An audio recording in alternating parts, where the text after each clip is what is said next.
Hello friends, welcome back to my channel Biological Tips. If you are new to this channel, please don't forget to subscribe this channel. So today we are going to start with excretion part 2. So in my last session I said about what is excretion, what are the organs of excretion. I discussed the structure of human excretory system, the functions, and I discussed about the urine formation. The first one was ultrafiltration and the nephron. I have discussed second step reabsorption, tubular secretion, and an amazing fact. Now I'm going to start with hemodialysis. Hemodialysis is also known as artificial kidneys. Okay, it's a procedure when when the kidneys, both the kidneys of a personality is not working, we use hemodialysis procedure. जब भी किसी इंसान के दोनों kidneys काम नहीं करती तो हीमोडायलिसिस होता है. देखो, अगर किडनीज काम नहीं करती तो क्या होता है, what will happen if our kidneys are not working. Exactly, the toxins won't be filtered, and so if we are kidneys are not working, the toxins will start getting accumulated and urea will also get start accumulated. Okay, means what will happen, the toxins क्या होते हैं वो जमा होना शुरू हो जाते हैं, and this will lead to what exactly, this can also lead to death because our body is not having freshness. And what will happen in this hemodialysis process, we have dialyzing machine. Okay, in that dialyzing machine we have a fluid known as dialysis fluid. Clear? This our blood from the patient is taken out and is put in the machine, dialysis machine. You can also tell it as dialyzer. Okay, so blood is taken out and through tubes it is sent to dialyzing machine. From there it is sent to dialysis fluid.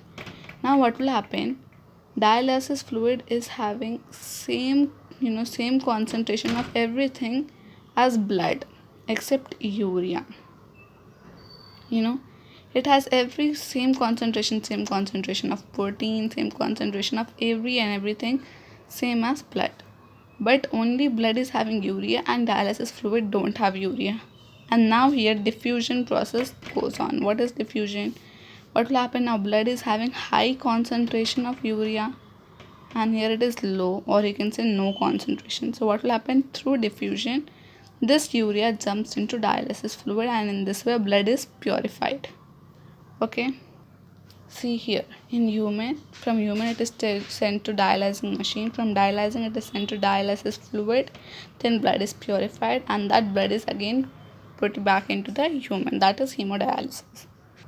Now this dialyzing machine, it is having cellophane tubes which are semi-permeable in nature. It is having cellophane tubes which are having semi-permeable membrane.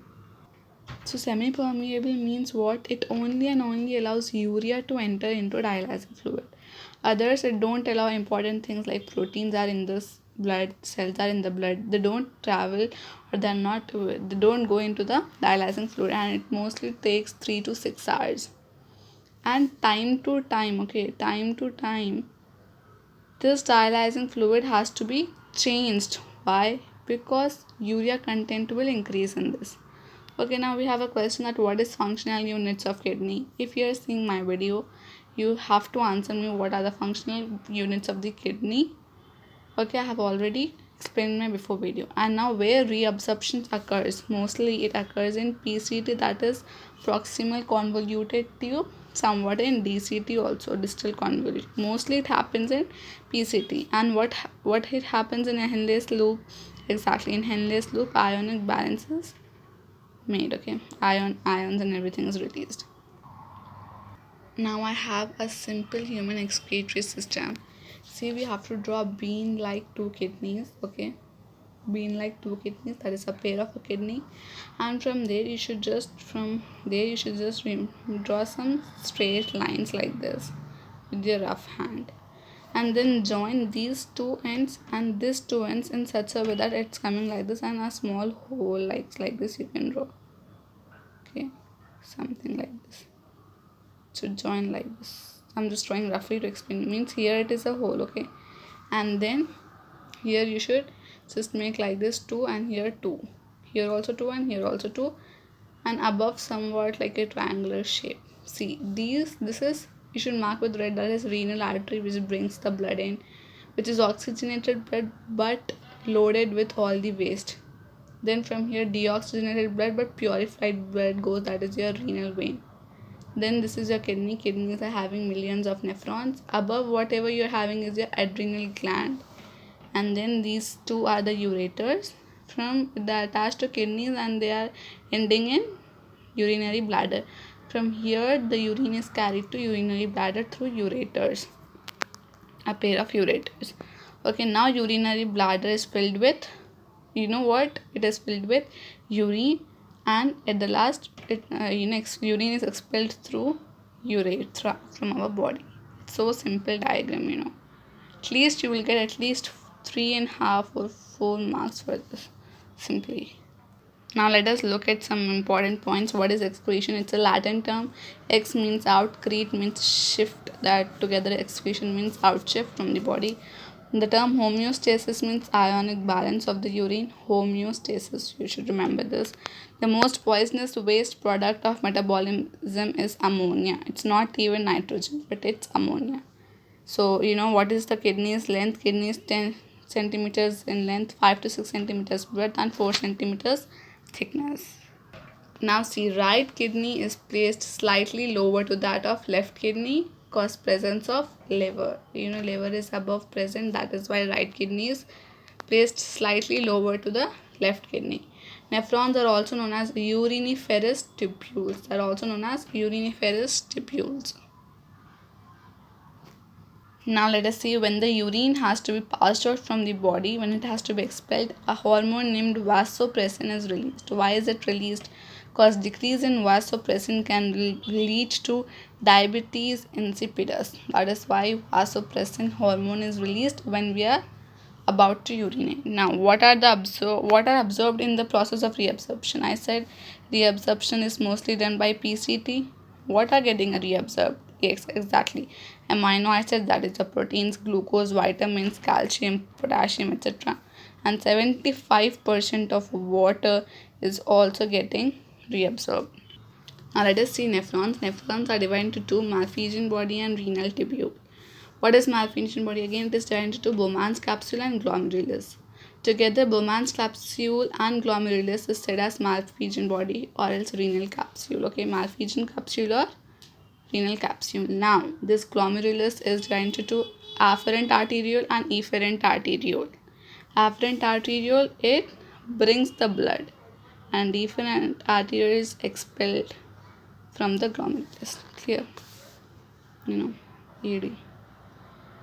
Something like that. Now, we're gonna see with renal tubule. Renal tubule, it's totally made up of 3 tubules, that is PCT, DCT, and Henle's loop. DCT, it is opening and collecting tube. Here in this diagram, you can see PCT, DCT, and Henle's loop are nothing but those tubules, renal tubules, and DCT is opening and collecting duct.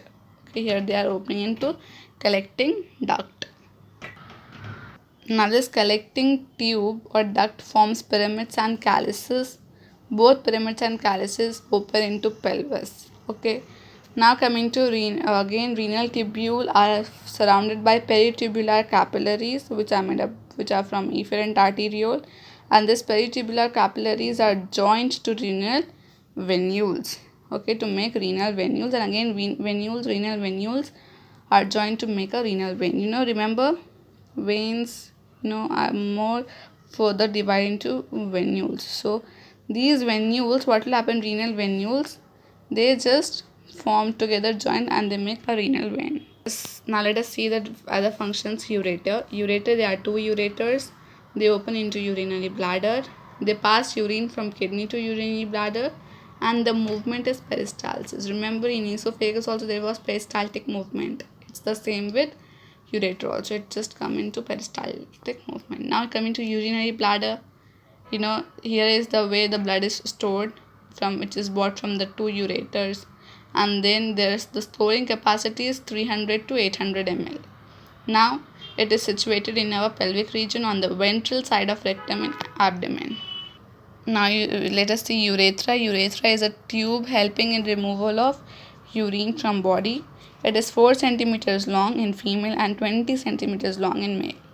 In females, opening of reproductive tract and urinary tract is different, but in males, opening of reproductive as well as urinary tract both are same, that is penis. That is why in males it is known as urinogenital duct. Coming to the term micturition, micturition is to urge to process urine. What will happen in young children wherever they feel like they will urinate? Why? Because they don't have that much sense. Gradually they start learning that they don't have to do whenever they feel like. They go to washroom for using. In young children, urination is not processed, but gradually they learn it. Now we start feeling of presence of urine when it is filled. The urinary bladder is filled with 300 to 400, and it is still controllable. But when it reaches to 700 to 800 ml, what happens? It starts resulting in pain. Okay, because the highest capacity is 800 ml. Now 1.1 to 1.6 to 1.8 liters per day is urinated, and if we want to urinate less, we should take less fluids or liquids, and if you want more urination, then you can have more fluids. Now let us see the composition of urine. Urine is a transparent fluid. Its color depends on chemical known as urochrome. Okay, our urine is yellowish or else dark yellow. These colors also just help to know our body. How is our body actually. Okay, now normal urine depends on several factors. Like if you take protein rich diet, you will have more formation of urea, that is more urine. Excess of fluids or water, sugar, these things, these factors help in you know this results in more urine formation. Now coming to urine contains 96% of water. My goodness, 96% of water. 2.5% organic materials like urea, uric acid, creatinine, hormones, oxalates, etc. 1.5% inorganic like sodium, chloride, phosphate, sulfate, magnesium, calcium, iodine. Okay. Now let us see what is ESRD. ESRD is nothing but end stage renal disease. So when there is kidney failure, ESRD is the term used. Now kidney failure, what will happen? It increases in urea and increase in water content. That condition is known as uremia. And this kidney failure can lead to swelling of hands and legs and weakness in the body of the victim. Now let us see the kidney transplantation. It is mostly when the kidney is transplanted when kidney is not working. It is the better procedure. What will happen? A functioning kidney is taken away from the relatives who are more closer to that patient. Okay, so they mostly take from the ones who are close relatively. Okay, and then when the one who is receiving kidney, the recipient, his body should you know his body just 1 minute, his body should have a good match to the body, because there should be minimized chances of rejection of transplanted kidney by immune system. Okay, immune system can reject the kidney, and that kidney the immune system shouldn't be rejected. That is why what will happen? There should be a good match of the kidney. Now mostly what will happen when a person in accident, if he loses his if he's brain damaged, what will happen? People mostly donate at that point of time. There is one case also, an 18 years boy. He suffered from brain damage, and 5 of his organs like valves, 2 valves and 2 of the kidneys has been taken away. Brain damage means the person is not going to live for the more time. If both the kidneys are removed from that brain damaged patient, what will happen?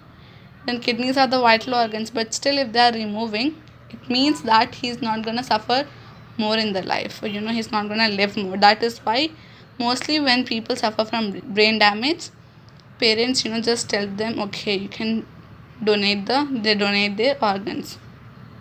And one last point is RBC's lifespan. Red blood cells lifespan, they live for 128 days. Okay, and then they just get spoiled. That's all. So this was today's video. If you like the video, please like the video, comment and share it. Thank you. Bye bye.